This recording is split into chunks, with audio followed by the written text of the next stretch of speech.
Eny dia mamerina ny fiarabana aminao indray tavaverina ato anatin'ity vidéo tapany faharoa ity mahakasika an'ireo fitaovana izay nividintsika vatra ho an'ny tuto sangasy dia izy resaka an'ity casque AKG K52 ity isika ity izy ity raha mividy anazy zany ianao dia tonga dia miaraka amin'ny carton ohatran'izao le izy dia ao anatiny ao mifono sachet ity casque ity. Ny zavatra voalohany azoko resahana momba an'ilay casque dia maivana ny lanjany ary raha apetrakitsika amloha dia tonga dia mipetraka avy hatrany tsy misy resaka. Ary raha ohatra ka mipetraka eo mandritra ny manomboka eo amin'ny 2-3 minitra eo izy dia tsy hainao intsony mitovy amin'ny tsy manao casque ianao satria tena maivana tanteraka ilay izy dia na misy câble ary zao reto câble reto zao miantona amiko eto miaraka amin'ilay zeto fa tsy hainiko mihitsy na pression any ary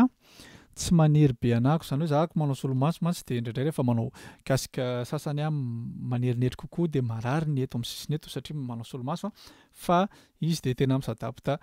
amin'ny lohako tsara mihitsiny. Misy ireo marika hitako hoe raha ngezangeza ny lohanao dia tsy mety amin'ilay izy misy an'ity zavatra kely ity atao aminazy ity izy ity dia souple tsara izy ity zany hoe misy elastique kely zany izy mba ampisadapta an'ilay izy tanteraka amin'ilay lohan'ny olo. Eny miankina amin'ilay forme ny lohanao kosa aloha raha ohatra hoe tena tsy ngezangeza loatra zany ilay lohanao mety tsy tonga dia isadapta tanteraka izy fa ho an'ny norme ny lohan'ny olona rehetrarehetra moa zany satria raha ngezangeza ilay loha dia misadapta tsara izy afaka hitanao tsara fa afaka sotomoko ngeza be mihitsy izy zao amin'izao dia sady sotomoko ny ambony zao. Izy ity dia casque fermé zany hoe rehefa manao ho an'ny olona manankiray rehefa manao prise ianao zany ka ity no mampiasa anao dia tsy miverina ao amin'ilay micro intsony le feo hainao avy any amin'ny casque ohatra hoe métronome na ohatra hoe rehefa mira mafy be rehefa mandeha mafy be le instrumental zany tsy ho capten'ilay micro intsony satria fermé izy zay zany izy anankiray. Izy ity zany natao ho an'ny olona manao prise ohatra hoe tsy te vaky loha ianao te hividy casque be dia be ianao rehefa mandray client dia K52 sady maivana izy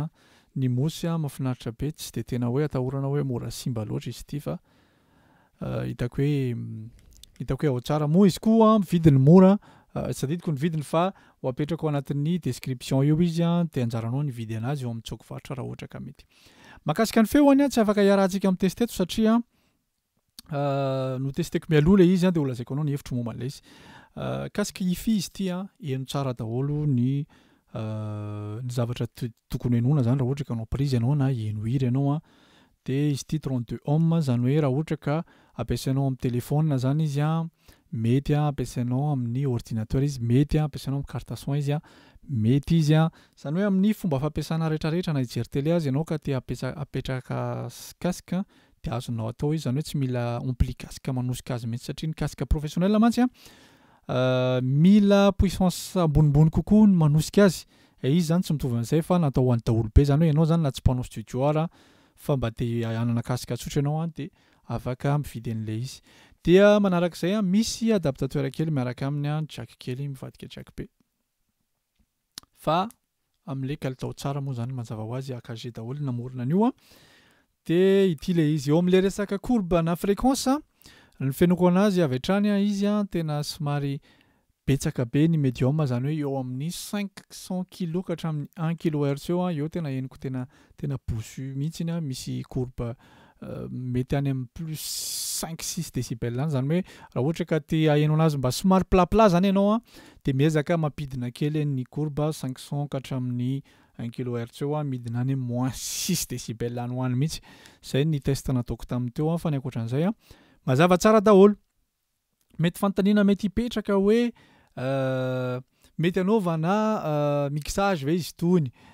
ilay izy miankina amin'ny fahazaranao ihany fa raha ny amiko manokana ny hevitro mangarahara tsy natao anaovana mixage izy itony. Mety milaza ianao hoe ka za zany tsy vidy an'ito satria ny anahy ilay tiako ilay sady manao mixage. Raha ohatra ka zay no mety aminao dia tsy misy afa-tsy ito DT 990 Pro ito ihany no hitako hoe sady mora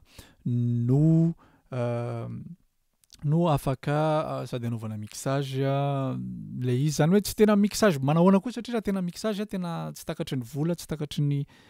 fieritreretan'ny saintsika koa zany ny vidin'ny casque hoe tena anaovana mixage fa raha hoe ao anatin'ny gamme zany dia itony BR Dynamic D990 Pro 250 mitony fa itony a